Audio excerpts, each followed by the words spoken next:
Hi, my name is Haley Duquette, and I'm here to talk to you about my proposal of implementing a hospice unit at Birchwood Terrace Healthcare. I'm going to talk about what hospice is and why I feel Birchwood needs one. I'm going to talk about the ramifications that I feel will continue to happen without a hospice unit at Birchwood Terrace.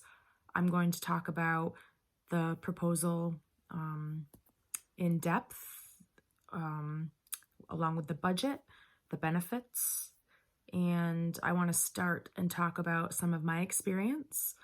I have worked at Birchwood Terrace for 15 years, and the last 2 years I've also worked at the Respite House, which is an inpatient hospice facility, and it's caused me to see the stark contrast of the little hospice care that patients receive in nursing homes. Even when they're on hospice services, when they're mixed in the general population of nursing homes, they receive a lot less care. So I feel that if Birchwood Terrace devotes a specific unit to hospice, and we partner with a hospice organization, I feel that that will benefit the patients. Hospice is a specialty care that not only all people should have access to, but especially patients in long-term care facilities. There are lots of barriers that often prevent end-of-life care to be carried out in a compassionate and informed way in nursing homes. Staff are often inexperienced in that type of care. Patients have different care levels that are different mentations, different disease processes, different points of their illnesses. And I think all of those barriers are affecting Birchwood Terrace right now. Ramifications of not opening up a separate hospice unit, I believe, are patients at risk dying without dignity, patients not being able to be with their loved ones at the end of their life, and staff burnout. To talk a little more about the loss of dignity at the end of life, I feel that the way a nursing home is structured, we really focus on patients' physiological needs, and we often forget that there are emotional and spiritual needs as well. Often caregivers are overworked and given strict time restraints that causes us only to focus on the physiological care. And also staff being inexperienced in end-of-life care prevents a lot of these patients from getting the care that they need. Due to the structure and system of a nursing home, the care is not patient-centered. As far as risk of isolation from friends and family, Birchwood Terrace currently right now is not set up so families can spend time with their loved ones if they're dying. The rooms are double, meaning 2 patients share a room, and there might be room for 1 additional chair for 1 family member to sit in. So if a family member wanted to hold vigil as a patient is dying, they don't really have the opportunity to do that because there's not any comfortable space. Studies show that increased interactions between patients and their loved ones during a patient's final day decreases pain and suffering. And then also the opposite, lack of interaction with loved ones increases symptoms of distress.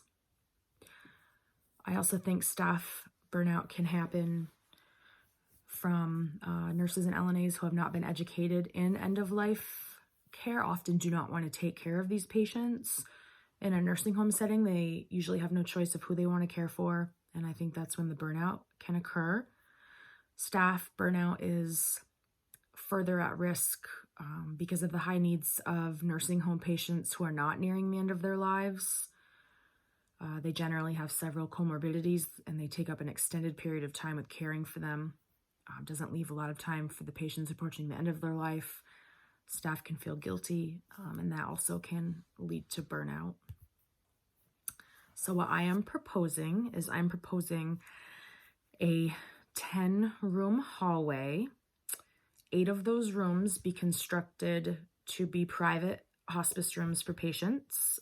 And then the other 2 rooms be rooms constructed for to make family rooms. So families will have 2 areas that they can spend time in if they need to step away from their loved one, they need to make a private phone call.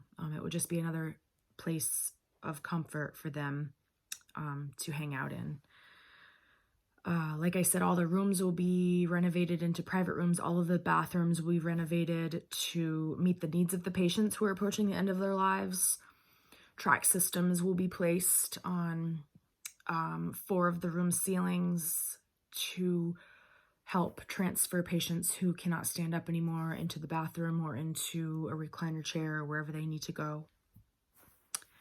Also, I'm proposing that we get the help and advisement and kind of team up with UVM Home Health and Hospice, cross-train some of the staff.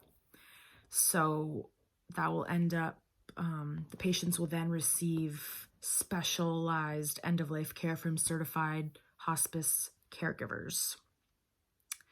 I also propose that all of the volunteers and the therapeutic measures that take place at hospice inpatient facilities also be brought to this hospice unit.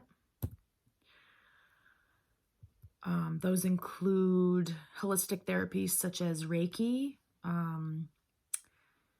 pet therapy, music therapy, the Noyana singers that go to the respite house right now.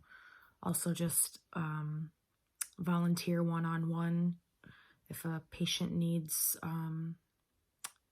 someone just to sit at their bedside and the family is not available.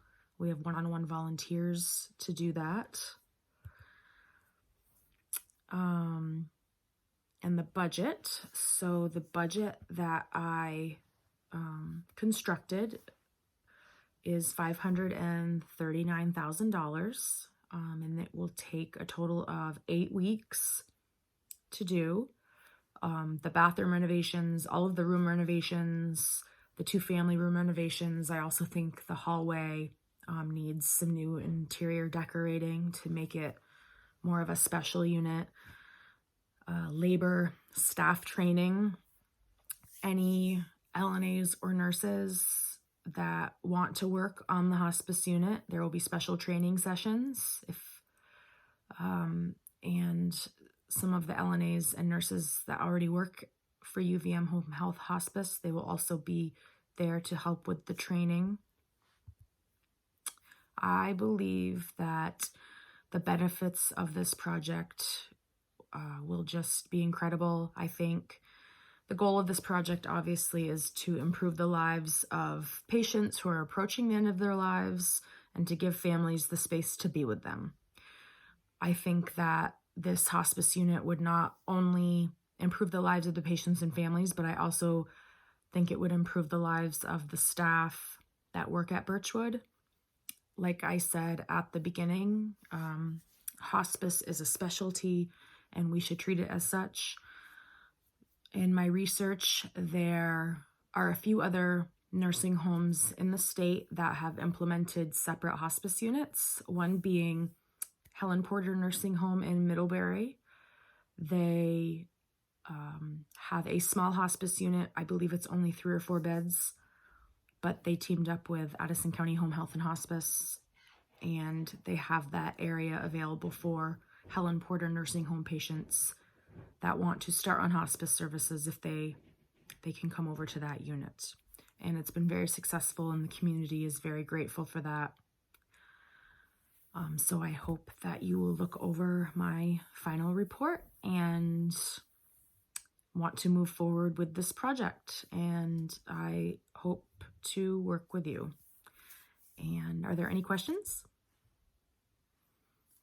All right, thank you very much.